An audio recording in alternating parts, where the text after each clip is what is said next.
बिस्मिल्लाहिर्रहमानिर्रहीम। आज के लैब में हम जो डायोड है तो हाफ वेव रेक्टिफायर को स्टडी करेंगे कि हम डायोड को यूज़ करते हुए हाफ वेव रेक्टिफायर कैसे बनाएंगे। ठीक है, तो ये थ्योरी में आप लोगों ने पढ़ा होगा कि ये आपके पास डायोड है। ठीक है, इसको आप एक साइन वेव दे रहे हैं, तो दिस इज़ एक्चुअली यहाँ पे आप देखें ये उसका पॉजिटिव हाफ जो है साइकिल है, ये नेगेटिव साइकिल है। ठीक है, अभी इनपुट पे आप दे रहे हैं, तो अगर डायोड आप इस तरह लगा लें तो पॉजिटिव साइकिल जब आपके पास आएगा तो क्या होगा, पॉजिटिव साइकिल के केस में डायोड का जो पॉजिटिव है, ये कीप इन माइंड ये डायोड का पॉजिटिव एंड है, और ये जो आपके पास है ये symbol this represent the negative यानी द कैथोड। ठीक है, आप डायोड। सो यहाँ पे जब पॉजिटिव साइकिल आएगा इस वेव का, तो आपके पास ये डायोड जो है क्या होगा, फॉरवर्ड बाइस्ड में चला जाएगा। ठीक है, तो फॉरवर्ड बाइस्ड में आपका जो डायोड होगा वो as a short circuit act करेगा। थ्योरेटिकली अगर हम बात करें तो शॉर्ट सर्किट होगा, लेकिन प्रैक्टिकली फॉरवर्ड बाइस में आपका जो डायोड है वो 0.7 ओहम का रेजिस्टेंस ऑफर करेगा, और आपका जो डायोड है वो इस तरह एक्ट करेगा पॉजिटिव साइकिल के लिए। ठीक है, यानी यहाँ पे 0.7 वोल्ट का ड्रॉप हो जाएगा, और लेट सपोज अगर आप यहाँ 5 वोल्ट दे रहे हैं तो 4.3 वोल्ट जो है आपके पास आउटपुट पे आ जाएगा। ठीक है, लेकिन जैसे ही आपके पास नेगेटिव साइकिल आ जाएगा, तो नेगेटिव साइकिल के केस में आपके पास यहाँ पे ये जो डायोड है ये ओपन सर्किट हो जाएगा। ठीक है, यानी यहाँ पे फिर 0.7 वोल्ट ड्रॉप नहीं होगा। ठीक है, सो ये आपके नेगेटिव साइकिल के लिए ओपन सर्किट हो जाएगा, और आपके आउटपुट पे कोई करंट फ्लो नहीं करेगा। जब करंट फ्लो नहीं करेगा तो आपके पास यहाँ पे कोई वोल्टेज ड्रॉप नहीं होगा। ठीक है, अच्छा, तो ये हमारे पास जब इसको आप स्टडी करेंगे, पॉजिटिव और नेगेटिव साइकिल्स दोनों को आप देखेंगे, तो आपके पास आउटपुट ये आएगा। ठीक है, कि पॉजिटिव साइकिल जो है वो आउटपुट पे जाएगा, और नेगेटिव साइकिल का सिर्फ जो डायोड का ड्रॉप है 0.7 वोल्ट हो जाएगा, और इसी तरह पूरा पॉजिटिव साइकिल जाएगा। तो ये आपके पास डायोड का हाफ वेव रेक्टिफायर का आउटपुट होगा। ठीक है, तो आपका जो लैब रिपोर्ट है उसमें आप लोग जिस तरह प्रोसीजर लिखते हैं, इक्विपमेंट्स लिखते हैं, वो सारी चीज़ें लिखेंगे जो आप लोगों का टास्क है। ठीक है, ये एक सिंपल सा टास्क है कि अगर आपका ये डायोड इस तरह लग जाए तो इस सर्किट का आउटपुट वेवफॉर्म आप लोगों ने ड्रा करना है। ठीक है, सो ये इसकी थ्योरेटिकल बैकग्राउंड हो गया। टास्क का आप लोगों को समझ आ गया होगा। अब हम जाके देखते हैं इसको प्रैक्टिकली।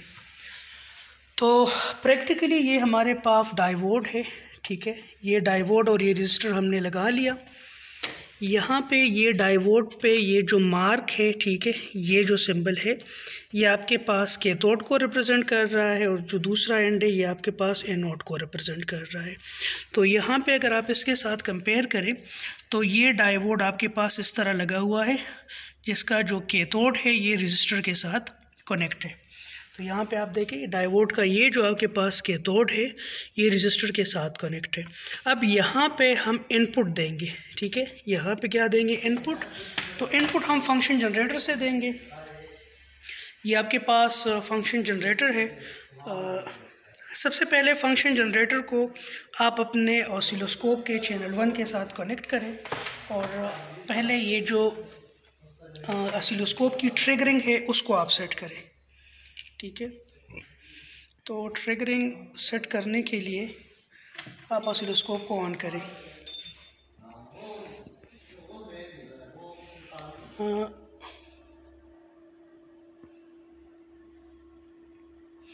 ये आपने ऑसिलोस्कोप की ट्रिगरिंग सेट कर ली।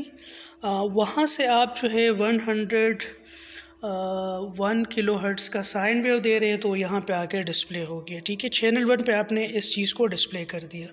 इसकी पोजीशन आप इस तरह सेट कर सकते हैं। ठीक है, अच्छा, अब ये जो है आप इस तरह करें कि जो फंक्शन जनरेटर का जो आउटपुट है वो आप यहाँ पे यू कनेक्ट करें, तो ये आपके पास ये सर्किट बन गया, ये आपके पास ये सर्किट बन गया कि यहाँ से एक साइन वेव आप फंक्शन जनरेटर से दे रहे हैं, ये आपका डायोड है, ये आपका रजिस्टर है, और साइन वेव जो फंक्शन जनरेटर उसका पॉजिटिव यहाँ पे कनेक्ट है और उसका नेगेटिव यहाँ पे कनेक्ट है। तो अभी आपके पास ये सर्किट अभी बन गया, ठीक है। अच्छा, अब जो इनपुट वेव फॉर्म है इसको आप ऑसिलोस्कोप पे डिस्प्ले करें।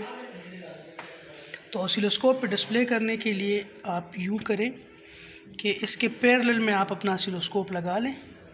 तो अब यहाँ पे आप देखें कि आपका जो ये फंक्शन जनरेटर से जो साइन वेव आप जनरेट कर रहे हैं वो आपके सर्किट को इनपुट पे भी मिल रहा है और उसको आप यहाँ पे ऑसिलोस्कोप पे भी डिस्प्ले कर रहे हैं। तो अब आप देखें आपके पास ये सर्किट बन गया। इसके ऊपर रखे हाथ, ये आपके पास जो इनपुट है ये ऑसिलोस्कोप के ऊपर आप लोगों ने डिस्प्ले भी कर दिया और इसको आपने यहाँ पे ये इनपुट दे दिया, ये डायोड और ये रजिस्टर भी आप लोगों ने लगा लिया। अब आप लोगों को आउटपुट देखने के लिए रजिस्टर के एक रास जो है चैनल 2 कनेक्ट करना है। सो दिस इज़ चैनल 2, ये आपके पास ऑसिलोस्कोप का चैनल 2 है, ठीक है। तो चैनल 2 आप इस तरह लगाएं। ये अब आपके पास ये पूरा जो आपने कागज़ के ऊपर, पेपर के ऊपर जो सर्किट बनाया था वो कंप्लीट हो गया, ठीक है। अब यहाँ पे आप देखें ये पूरा जो सर्किट है ये आपके पास कंप्लीट हो गया। ये आपने पहले ये सर्किट बनाया, इसके इनपुट को ऑसिलोस्कोप पे डिस्प्ले कराया, इसके आउटपुट को ऑसिलोस्कोप पे भी डिस्प्ले कर दिया आपने। यहाँ से चैनल 2 को आप ऑन करें और ये जो पहला है इसकी पोजीशन थोड़ा सेट करें। दोनों के वोल्ट डिवीज़न जो है 5 रखें, चूँकि वहाँ पे रजिस्टर लगा हुआ है। Just a minute. सो यहाँ पे अभी आप लोग यहाँ पे आप देखें कि this is actually your input. ये चैनल 1 पे आप लोगों का इनपुट है जो कि आपके पास एक साइन इनपुट है, साइन वेव है, और दिस इज़ चैनल 2। चैनल 2 पे जो आपका आउटपुट है this is half wave rectified, ठीक है।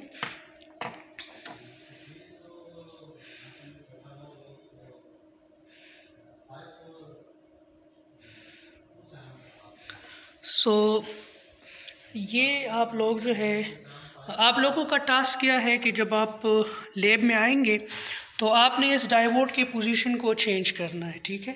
यानी ये डायोड अभी ये नेगेटिव इस रजिस्टर के साथ कनेक्ट है ना, आप लोगों ने ये जो डायोड का जो कैथोड है इसको इनपुट के साथ कनेक्ट करना और एनोड को रजिस्टर के साथ कनेक्ट करना है, और फिर आप लोगों ने इसका आउटपुट देखना है कि इसका आउटपुट जो है वो कैसे आएगा। सो ये आप लोगों का टास्क है और दिस इज़ ऑल अबाउट। अच्छा, इसका आप एक और भी चीज़ मेजर करें। आपका जो लैब टास्क है उसमें आप इस तरह करें कि आपका जो हाफ वेव रेक्टिफाइड आउटपुट होगा